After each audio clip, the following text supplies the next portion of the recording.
কি বিড়াল, তোমার নাম কি?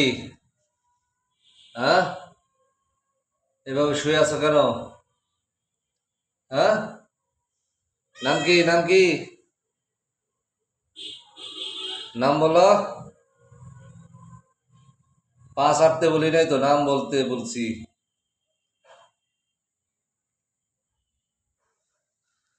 কি, তোমার পেটটা ফুলা ফুলা লাগছে কেন?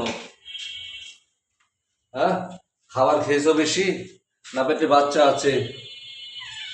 হ্যাঁ, বিড়াল, ও বিড়াল, মেও মেও করতেছো, আমি তোমার নাম জিজ্ঞেস করছি, কি খাচ্ছ?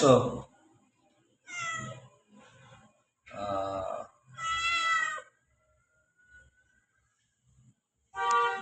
বিড়ালটার পেটে বাচ্চা আছে, দেখে বোঝা যাচ্ছে। বিড়ালটা অনেক সুন্দর, শান্তশিষ্ট পোষা বিড়াল। ম্যাও ম্যাও বলতেছে।